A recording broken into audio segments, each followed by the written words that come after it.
the first thought. So it's following on from what Terry was saying. The first thought is, I'm noticing skin tone, maybe. If I notice skin tone, then I was worried that I was being judgmental. And she said, no, it's not the first thought that matters, it's the second one. And that made a lot of sense to me. So it's like you're saying, Terry, it's forgive yourself, move on.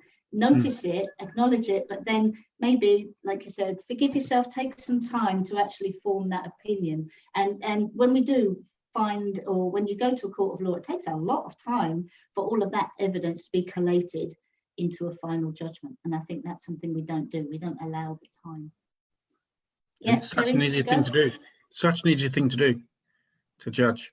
I'm looking at this Ian Lowry characters on this video here, and it looks like a right dodgy character. And that's the first thing that came to my head. He looks dodgy. Don't go near him. It's true. He might be a nice guy. He might support a decent football team. I don't think he does, but you know, it's so easy to do. Just wanted to point out. I agree with that. I agree with that. Ian, remember you're muted, so anything you try and say, you have to unmute yourself first before you do your comeback. I don't know if that'll work.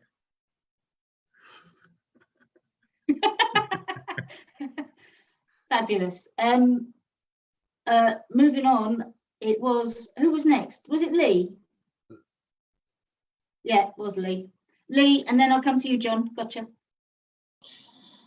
Yeah, just sort of follow on from Teresa, but also following on from Terry. I've spoke to Ian and I find him absolutely lovely. So I think that reinforces the need not to prejudge someone. He's a lovely guy.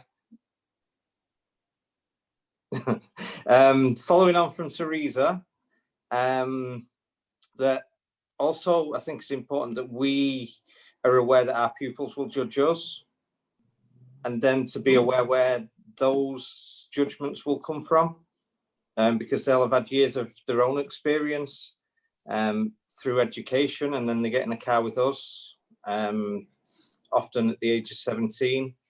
And so how will they perceive us, you know, and how important then is it for us to maybe be able to influence their opinion of us and change perhaps, and not fit into their stereotype.